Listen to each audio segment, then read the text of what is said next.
Est-ce que tu as déjà regardé ton site et tu t'es dit: «Je sais qu'il est là, je sais qu'il existe, mais concrètement, à quoi il me sert? À quoi il sert? Et est-ce qu'il sert mon entreprise? Est-ce qu'il sert mon business?» C'est ce qu'on va voir aujourd'hui parce qu'un site qui existe, c'est bien, mais s'il ne te sert pas, s'il ne sert pas ton entreprise, eh bien, ça ne sert strictement à rien. Nous, ce qu'on veut, c'est un site qui travaille pour toi, pour ton entreprise et pas l'inverse. On veut donc que ton site, il attire des personnes qui le convertissent et qui permettent également à ces personnes de te contacter. Je m'appelle Faustine et je suis créatrice de site internet et je me lance avec toi dans une série de 8 épisodes pour t'aider à refaire ton site internet et qu'il serve ton business, ton entreprise. Et pour ça, on commence par faire un audit de ton site. En résumé, on va faire le tour du proprio. Le truc et le problème avec les sites, c'est qu'on les regarde avec nos yeux à nous, on les a construits, on y tient, c'est une petite relation particulière. En général, quand tu as fait quelque chose, tu y tiens un peu plus que quand c'est quelqu'un d'autre qui l'a fait. Il y a un petit côté émotionnel qui rentre en jeu. Si tu regardes ton site avec ton propre regard, toi, tu sais ce que tu fais, tu connais tes offres, le langage et le jargon un peu plus technique. Donc, tu comprends, sauf que c'est pas toi la cible. Et c'est là qu'on a le plus gros souci en général. Il faut pas que toi, tu comprennes tout ce que tu dis, mais il faut que ta cible comprenne tout ce qu'il y a sur ton site. Et c'est là que la nuance est importante. Quand une personne arrive sur ton site, en fait, elle a moins de 10 secondes pour comprendre ce que tu fais, pour qui tu le fais et comment tu le fais. Et surtout, à la fin, si tu es la bonne personne pour elle. Donc, c'est important de faire une bonne première impression et que la personne trouve toutes les informations dont elle a besoin. Donc, c'est parti pour analyser et auditer ton site et voir ce qu'on peut en tirer comme conclusion. Je t'ai préparé une liste de 5 grands points qu'on va pouvoir analyser ensemble pour que tu aies en fait une trame à suivre. Premièrement, on va s'attarder à ton message. Qu'est-ce que tu dis à tes visiteurs sur ton site? Le message, tu peux également l'associer à ta promesse. Et tu vas voir qu'une fois que tu as bien défini en fait ce que tu fais, pour qui tu le fais, c'est beaucoup plus simple d'avoir des contenus qui soient cohérents avec ton positionnement. La première question en fait que tu dois te poser, c'est quand on arrive sur ton site, premier écran, est-ce qu'on comprend directement ce que tu fais et pour qui tu le fais? Ça, en fait, c'est des points essentiels et toi, tu dois aussi le clarifier petit à petit, le mettre à jour si ça évolue. Et en fait, ça permet à ton utilisateur, ton visiteur, dès qu'il arrive, de se sentir compris, de se dire ok, cette personne-là a résolu le problème que je cherche à régler. C'est important que tout soit clair dès le départ. Aujourd'hui, il y a beaucoup de concurrents, d'autres personnes qui font le même métier que toi en général. Donc, il faut que tout soit posé et que les personnes comprennent facilement. Sinon, elles te disent ciao, bye bye et elles vont voir chez le voisin. Pour ça, et pour voir si ça fonctionne, si tout est clair, ton positionnement, ton message est clair, tu peux aller sur ton site internet, aller sur ta page d'accueil et voir la première section qui apparaît. En fait, avant de scroller, tu vas voir si tu as un titre qui décrit ce que tu fais ou pour qui tu le fais, comment. Du coup, ta promesse, ton positionnement. Un texte, un paragraphe en dessous qui va être une sorte d'introduction, qui va en dire un petit peu plus, qui va donner envie. Tu peux également ajouter à ce moment-là, en dessous, un bouton pour rediriger vers une prise de contact, la découverte de tes services, mais à un endroit spécifique de ton site. On parlait positionnement et en tout cas message quand on arrive sur ton site et je tenais à te montrer le site de Louboustiou qui est vraiment une extension de son compte Instagram et ce que je voulais te montrer ici et ce qui est intéressant, c'est vraiment qu'on comprend son positionnement directement, qu'elle décomplique Instagram, quel est son avis par rapport à ça, qu'on peut gagner des abonnés, qu'on ait plus d'engagement, mais que ça se fait pas avec tout simplement des hacks et qu'elle montre justement tout ce côté-là, elle va le développer après dans les textes de ton site. Donc c'est vraiment un avis tranché, un positionnement qui se comprend en moins de 10 secondes et on a tout ce qu'il nous faut dessus. Et quand on arrive de son compte Instagram à son site, eh bien on n'est pas du tout perdu. Là, on a parlé de message positionnement. En deuxième point, on a tout ce qui est univers visuel. Parfois, il y a un décalage entre ce que tu communiques sur les réseaux, LinkedIn, Insta ou encore ta newsletter et ce que tu as sur ton site internet. Le but, c'est que ton site, en fait, il soit une extension de tes réseaux, de tes supports de communication. Donc s'il y a un décalage, les gens peuvent ne pas se reconnaître et c'est là qu'on a un souci. Donc là, tu peux te demander, OK, quel est le bon univers? Quel est le bon univers visuel? Quelles sont les bonnes couleurs, les bonnes typographies? Qu'est-ce que je vais garder? Qu'est-ce que je vais changer? Est-ce que, par exemple, l'univers que j'ai sur Instagram, je reprends le même, je redéveloppe sur mon site internet? Est-ce qu'il y a des changements à faire? Et quand je parle d'univers visuel, déjà avoir les bonnes couleurs, les bonnes typographies, sans même parler de logo, c'est ça qui va te permettre d'avoir une cohérence visuelle et qu'on ait en fait ce principe d'extension entre ton site et tes supports de communication.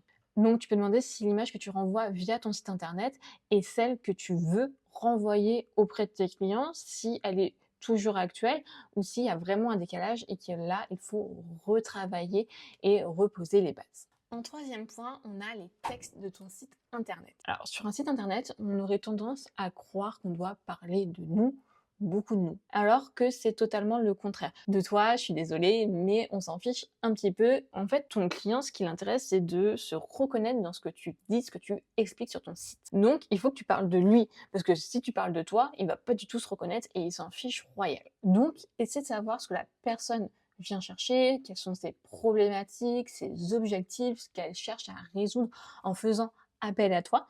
Et ce sont des choses que tu peux mettre, que tu peux mentionner sur ton site internet pour créer les textes. Mais pense d'abord à ton client au lieu de penser à toi en premier. Numéro 4, on a tout ce qui est boutons, ce qu'on va appeler les appels à l'action. Il y a pas mal de sites qui oublient de mettre en tout cas des appels à l'action.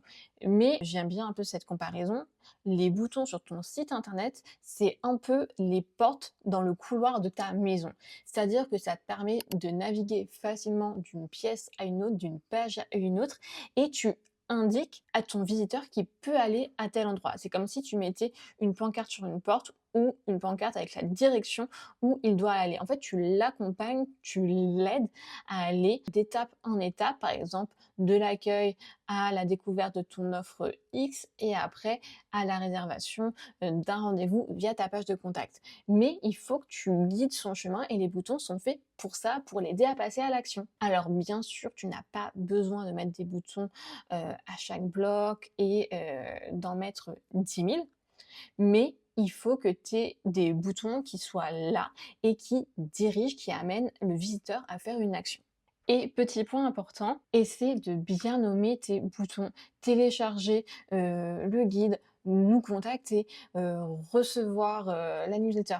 Il faut que le texte dans le bouton décrive l'action que le visiteur va faire. Un autre site que je vais te montrer, c'est le site de Coralie du Citron Rose.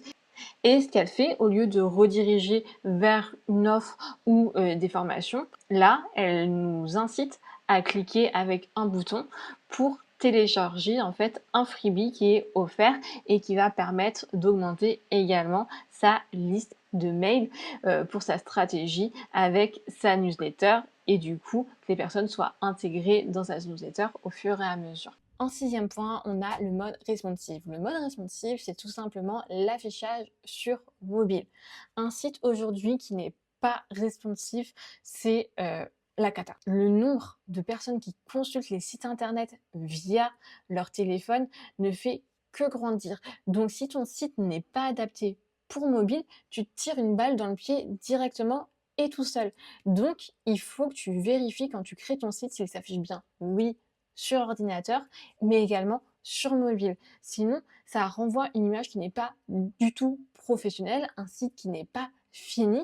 Et on peut se demander, en tant que visiteur, est-ce que je dois faire confiance à cette personne? Si on ne te connaît pas, ça peut être un frein à passer à l'étape d'après, c'est-à-dire de prendre contact avec toi, d'aller peut-être acheter chez toi. Mais si la personne, elle n'ose pas faire ce premier pas de continuer, en fait, tu entraînes de la frustration dans le parcours de ton visiteur, de ton client. Et il faut que tu te dises que ces personnes n'ont pas de temps à perdre. Et comme je te le disais au début, il y a tellement de concurrents que c'est pas un problème d'aller trouver une autre personne. Donc les personnes qui te disent ciao, elles vont pas revenir, elles vont vraiment passer au suivant. Donc il est important de faciliter en tout cas la navigation de ces personnes sur ton site internet. Donc regarde l'affichage des textes, des images, des alignements pour que l'expérience sur mobile soit vraiment totalement agréable pour ton lecteur, ton visiteur. Ce que tu peux faire aujourd'hui pour auditer, ton site, en tout cas, le regarder avec un nouveau regard, c'est de te placer, pas en tant que toi, expert et qui a, créé ton site, mais en tant que visiteur. Si je ne connais pas ton métier, est-ce que je comprends ce que tu proposes, ce que tu fais? Quelles sont tes offres? Et voir avec ce regard de dire: «OK, là, c'est trop complexe, là, c'est trop long, je suis en train de perdre la personne, on ne trouve pas les informations facilement, de contact, qu'est-ce que je veux faire? C'est un peu flou». Déjà, ça te permet d'avoir différents retours. Moi, ce que j'aime bien faire, à la limite, c'est pendant que tu ouvres une page et que tu défiles, ce que tu peux faire, c'est vraiment d'avoir peut-être le mode dictaphone de ton téléphone et de parler un petit peu comme ça et de dire, en fait, tout ce qui te semble utile. Tu le dis et comme ça, après, tu peux passer la retranscription dans ton outil, IA ou autre et elle te fait un résumé page par page. Et comme ça, tu peux dire: «OK, là, j'arrive sur ma page d'accueil» et tu fais bloc par bloc, tu vois ce qu'il en ressort un petit peu et quelles sont tes premières analyses, tes premières impressions. Une autre chose à faire, c'est que si tu as des amis très, très sympas, tu peux leur demander 10 minutes de leur temps et encore pour qu'ils fassent la même chose. C'est là que ça va être intéressant pour voir si elles te plaçaient en tant que client, si elles comprennent ton site, si elles trouvent les bonnes informations, si elles trouvent que c'est assez facile d'utilisation, si les textes sont OK, le positionnement et tout. Et ça va permettre d'avoir aussi des retours un peu plus francs. Donc le but, c'est d'avoir des critiques constructives et le principe de s'enregistrer pendant qu'on est en train de scroller sur le site, je trouve ça assez cool.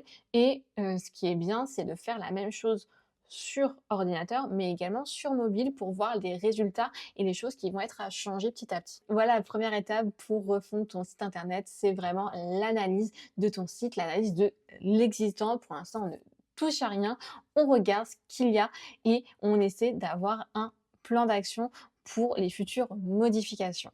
Après, si je suis honnête avec toi, repérer les problèmes, c'est une chose, c'est bien, ça permet de savoir à quoi on s'attaque, mais la résolution de ces problèmes parfois est plus ou moins complexe. Donc, on essaie de ne pas être pressé et de prendre son temps. Dis-moi en commentaire le plus gros problème que tu as avec ton site actuellement et je te répondrai pour te donner quelques conseils, quelques astuces pour te débloquer.